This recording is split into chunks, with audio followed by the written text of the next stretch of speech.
I'm Gab, he's Jules, and we're back, Jules. We're back, man. It's been quite the summer, as you can see. One of us is burned, the other one is canned. But anyway, let's get right into it because things are happening. There's a zillion transfers going on. Yeah. Donnarumma, maybe Isak, Nunez gone.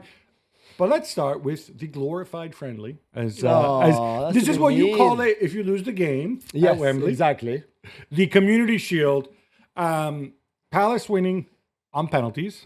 Kind of no-shows, I thought, from Mohamed, Salah, and Virgil van Dijk especially. Yeah. What is this? Okay, we have to praise Palace. The same team from last year, almost like a rerun of what we saw in their FA Cup run. Yeah. So all credit to them. I think they should probably deserve to win the game in the 90 minutes. That said, should we be worrying a little bit about Liverpool? I feel like so much hype with spending so much money and stuff. Or Yeah, I mean, for Palace, same 11, the one that played the FA Cup final against Manchester City. Same patterns of play, same tactics system, everything you want. So you would expect a performance like that from them, and you got it. Munoz on the right-hand side, what Mateta does, Eze, your back three, everything, your midfield, even with Kamara getting injured quite early and being replaced by Hughes. It was exactly what you would expect from Palace, and it works. Like he worked last season in the FA Cup, like he usually works against in those big games. And he did. For Liverpool, they were never going to be ready, I think, so early in the season because you had two of your back four new players, Frimpong, Kerkers, because you had a midfield without Gravenberch and McAllister from the start, which is new. And then you've got, obviously, have Ekitike who's there, and Wirtz who is there, who change everything they do with the ball. So I think it was normal to see Palace so good already and doing what they do. And for Liverpool, it was normal to see them stuttering a little bit, let's put it that way at times. we'll get back to the game itself, but I just want to talk more broadly about Liverpool. We were all asked to do our predictions. I did not have Liverpool as champions. And I had this deluge of people jumping all over me and like, how could you be so stupid? Blah, blah, blah. It's clearly it's Liverpool. And I want to point out, I will revise my decisions when the transfer window closes because it's still open. I think Liverpool aren't done in this transfer window. I don't think they should be done. I think this team is incomplete. But can you just tell me, am I insane for not automatically I didn't picking have Liverpool? them Premier League champions either. But you probably had Arsenal. Yeah. Okay. I had Man City. Okay, shoot me. I think we need to lower the hype a little bit on Liverpool, no? I don't think it's the hype. It's just they are the current champions and they've had the best transfer window that a team has had for a very long time, or maybe the best ever, or maybe one of the greatest summer windows ever. So I think it's normal that a lot of people see them as favorite because of that, because they are the champions, because they were the best team last year and they are significantly better, or they are certainly a better squad, but that means more pressure on Slot to get it right. You need to integrate new players, which you didn't have to do last summer. We said that many times on the show, which was a big thing, a big positive for him not to have to integrate. And you saw, for example, I know you said we talk about it a bit later, but defensively, their defensive line yesterday with Frimpong and Kerkers in was just all over the place through the whole game. A lot to work on. So a lot to work on when you've got new players, which is normal. So I think you and I see it maybe differently, but you understand why people think they are. I have the same favorite. reasons for not choosing them as automatically as champions. I think it's going to be really, really close. And I think also, in addition to integrating all the new players, you're also playing Wirtz in a different position than what he's played before, which, I don't think is something to take for granted. Also, if they repeat as champions, I mean, there's only two coaches that have repeated as champions, I think, since the 1970s.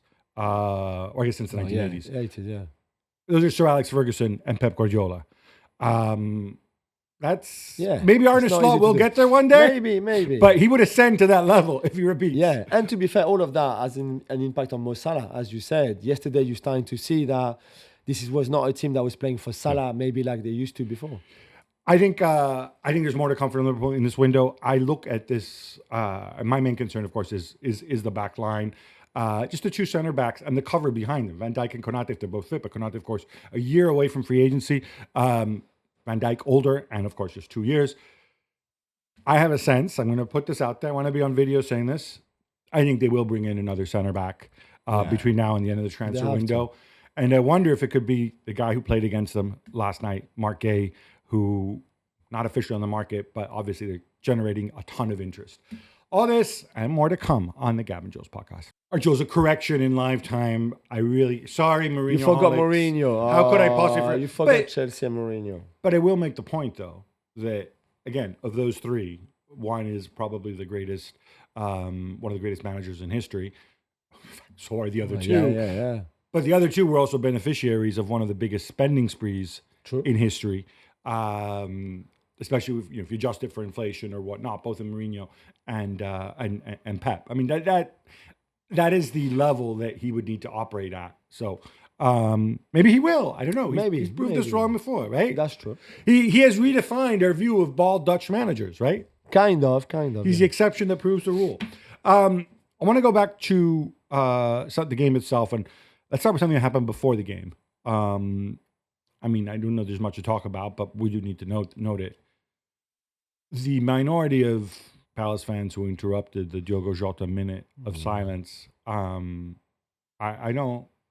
There's no backstory there. There's no stupidity of human beings sometimes, Yeah. But there's no there was no pre-existing animosity with Jota or whatever. I don't think so.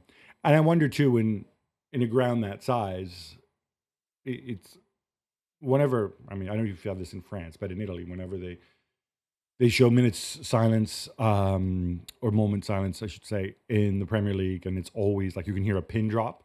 They always talk about how impeccable it is. Well, the flip side of that is when everybody is so silent, it doesn't take very many people to cause a ruckus. So, I think that roundly condemned. It was a real shame, Not too much else to say there. In terms of the performance itself, we agreed that McAllister should have been a penalty. The handball? Yeah, I mean, the only thing I can see is that the handball actually controls the ball for Salah. So I don't even think that Salah would have controlled the ball better than McAllister's hands. So maybe the referee saw this as actually the McAllister handball helps Salah into getting the ball down, shooting, and then it's a great tackle by Kirkers, just a great block by Kirkers to deflect the ball over the bar. Otherwise, it's a goal.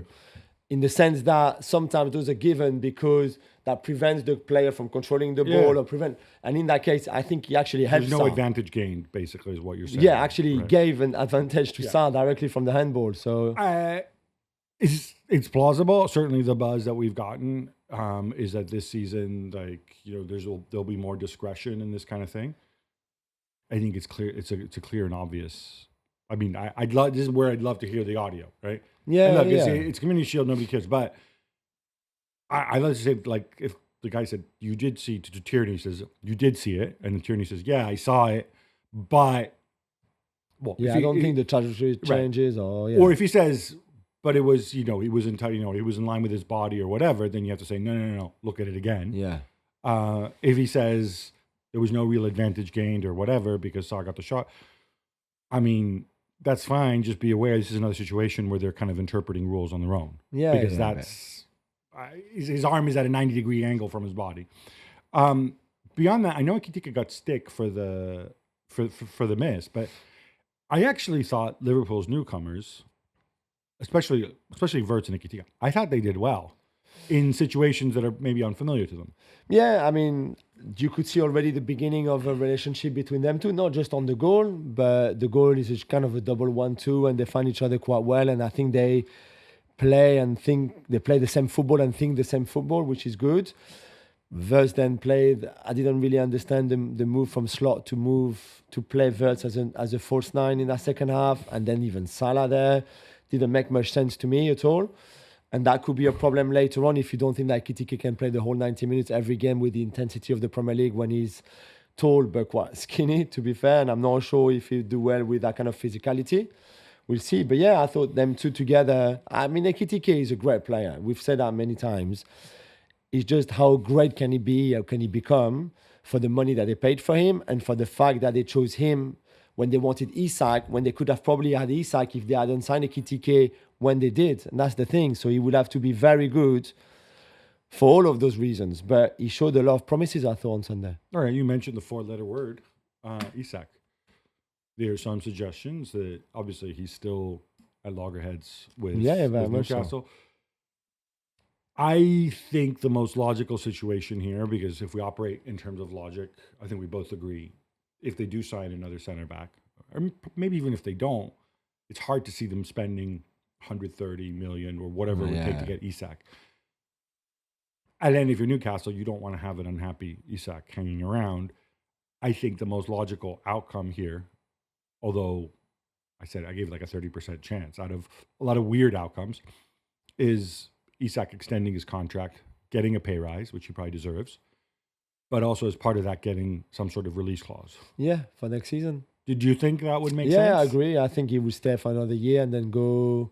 He will go in the summer 2026 with some sort of agreement or release clauses or gentleman's agreement, whatever you want, with a fee pre-agreed of 100 million or 120 million with that pay rise for a year. You mentioned gentleman's agreement. I hate that when it turns I up know. when transfer. Guys, there is no such thing as a gentleman's agreement in football. But right? release clause don't Get it up- exist in the Premier League either. Get So- it on paper. No, but you can get Yeah, you can write it down. Which you is quite can write it similar. down and it's legally enforceable. That's all Yeah. you need to know. Right? Yeah. So get that. None of this gentleman's agreement nonsense, because let's face it, it's football. It's not gentlemen, right? Sure. So in terms of the setup, longer term, I think Szoboszlai looks sharp. I think he hit some nice passes. And he's Yeah, playing deeper. I mean, the diagonals from Szoboszlai to Frimpong was clearly the way they wanted to play yesterday. I don't think this is a viable position for him, because I don't know that he has the athleticism, frankly, to get around in sort of that deeper Gravenberch, McAllister type role. So I'm wondering, everybody, when they put their projected Liverpool lineup or when they count the Liverpool forwards, right? They always put Wirtz among the midfielders. And I'm assuming it's because Liverpool briefed at the start of the summer, oh no, he's going to play in the hole. We'll go 4-2-3-1. He's going to replace Szoboszlai. I wonder, going forward, is this really the best solution for Liverpool? Because if you don't sign another forward, if you have situations where you're not sure about Ekitike, you can put Wirtz on the left and you can put Gakpo in the middle. Yeah. You have other solutions. My man Harvey Elliott is still there, and he did start out as a winger. Yeah. And if Szoboszlai is going to provide you that kind of service, and he's already, I thought he had a good season last year. Was he Liverpool star player? No. But then you also have to imagine it's highly unlikely too that Salah is going to have the kind of productivity he had last year. Maybe he will, but if he has a zillion goal involved, last year was literally the best season of his career. I think maybe bar his first one at Liverpool in terms of goals plus assists. Yeah. So, if you had to make a bold prediction now, do you think we're going to see Wirtz in the hole all season, or do you think we'll see more 4-3-3 with Wirtz? No, I think it's a 4-2-3-1 for me all day long. No other system. Okay, I'm going to disagree, because to me this makes no sense. It makes makes no sense to play 4-3-3 with Wirtz on the left. Sorry? It makes no sense to play 4-3-3 for Liverpool with Wirtz on the left. Why? But that's not his position. He's not. He's a 10. Where did he play last year? He played as a second striker last year. Yeah. So he played as a second striker yesterday. Well, but but it's a very different last year. He wasn't playing with two wingers and two attacking fullbacks that far high up the pitch. So if you're going to get Kirkez and Frimpong to occupy the wide positions, maybe even Gravenberch drop occasionally, kind of like the Busquets like back three, then all of a sudden I can have him come inside. We can call it 4-3-2-1 if you like. But I think there's a lot more promise in that, and also I don't mess with Szoboszlai. I don't think Szoboszlai starts in this team. Yeah, no. I know that's what you think, and I know that's what everybody said. Yeah. But I don't know where Szoboszlai starts. So what's the team then? It's a 4-2-3-1. Well, no, I'm not saying every week, but I'm saying is as the season goes on, when people insist that Liverpool need another forward, see, the other forward that you need is already there, and it's Florian Wirtz. It's just that when everybody's put the thing, they've included him among the midfielders.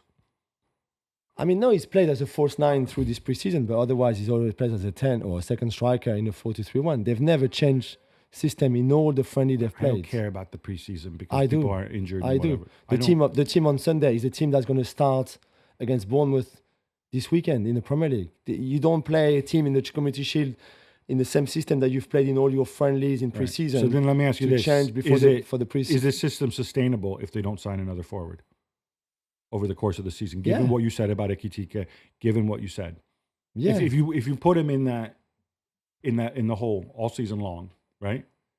Do you think they have enough forwards to be able to sustain that all season long? I think so. With Salah going to the Cup of Nations, with Ekitike being young.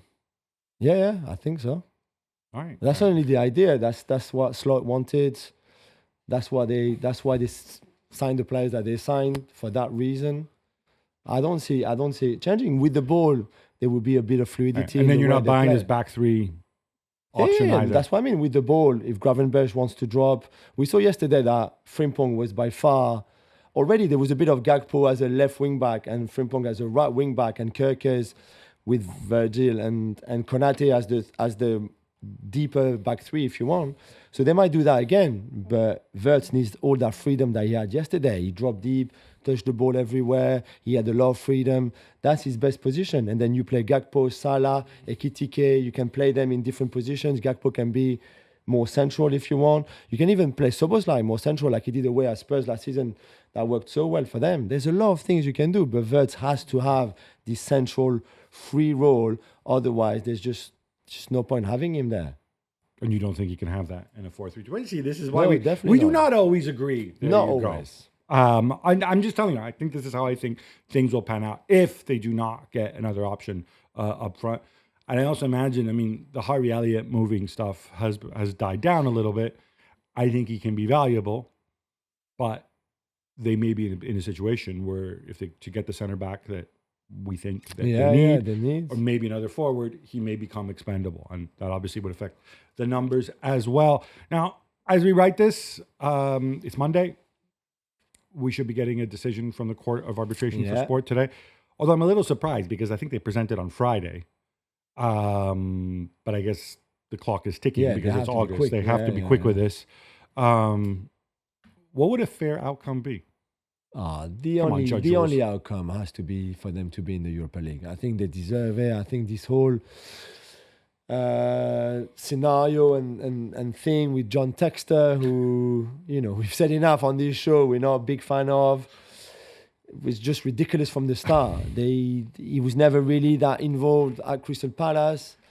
I mean, he was a disaster for Lyon. Now they finally both got him out of their clubs, and now I think the right outcome is for them to be reintegrated in the Europa League and Forest to stay in the Conference League where they qualified for and they should be. Yeah, this time I agree with you 100%. You know who disagrees though?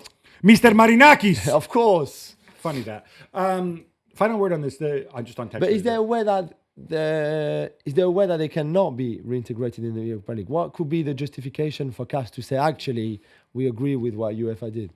Well, I think the justification would be that there was a deadline to file the paperwork. Okay. And so just purely on that kind of... Well, they would say rules are rules, and they would also say, we have applied these rules in the past to other clubs. And we can't now make an exception when we have punished other clubs for this in the past. I mean, it is a little bit spurious because, when Ratcliffe does it to Nice and, and like City do it to Girona, it's kind of like, are Girona really missing out by not having saying, what does it even mean? Is it just paper? Or Marinakis himself, right? With Forest and Olympiacos, right? That's why I think I'm with you. This is an unusual situation. Yeah. It's a special situation, I think. And once again, they need to rewrite these rules in a way that's very clear, and then say we're going to enforce these rules. Period. And I did have one more point to make. Oh yeah, Mateta. Before they give away the penalty, when he just burst through the middle. How do you? Was there a slip? Was it to give the ball away? Because I'm watching on TV and I'm like, how do you miss that very large man? The counterattack where Ederson goes and saves it, and then a few moments later, Van Dijk fouls Sarr, I think it was, for the penalty, right? It's stuff like that where I wonder if these are situations where the two attacking fullbacks they're going to have to do a lot of work on that. Yeah, they were all over the place defensively, Liverpool, not just on that chance for Mateta where you see Frimpong, Konate, Van Dijk and Kirkes. Not even 3 or 4. You can have 3 or 4 on the same line and the fourth one just switched off and stays a little bit behind.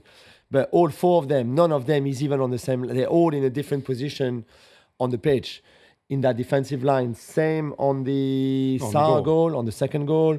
There's a couple of moments where Munoz was free on the right-hand side where they're all over the place. You work on it, but you're right. Attacking fullbacks, in a way, very different to what Robertson or Trent used to do, in a way. And you just need to work on that again. But when Van Dijk gambles on the second goal, for example, that's fine if the other 3 are on the same line. But if you have Van Dijk gambling and not being the right decision, and then the 3 behind him all over the place, it's a disaster. Well, we don't know is if he called it and the others didn't react. But if he did call it and the others didn't react, it was 3 people failing to notice at the same time. Yeah, it's okay for one to come out as long as the other 3 are on the same line. But Van Dijk came out, but the other 3 were not even on the same line, which just adds more chaos to their back line. So something to sort out. But we've said from the beginning, Kirkes may be different. Frimpong is not really a right back. He's a right winger. He's a winger. And he does winger stuff. To the Trent question. Trent, much maligned defensively. There's no doubting his attacking contribution and his creativity. There is a school of thought that says somebody else needs to supply that creativity. Now, obviously, Wirtz will do it further up the pitch. Again, my view is I'd like to keep Wirtz closer to the goal, but whatever. Is this an issue that you've replaced him with somebody who's just very, very different? Like in Frimpong. Or is it's a different style of creativity, like as we saw on the Frimpong goal, which should have never been a goal. Like Anderson makes a massive mistake on that. You don't want to say he meant it? No? Oh, he definitely didn't mean it. Although his celebration looked like he meant it, but we all know he didn't mean it. But so it will bring you something else, which again could have an impact on Mo Salah, because Trent was never an overlapping right back. Frimpong will very much be, I need that space in front of me because I'm going to take on. Yeah. Push Salah inside. How does that work? We will see.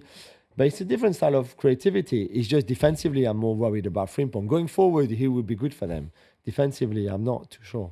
Hence my 4-3-2-1 view with Wirtz and Salah behind Ekitike or Gakpo. See, that gets me excited.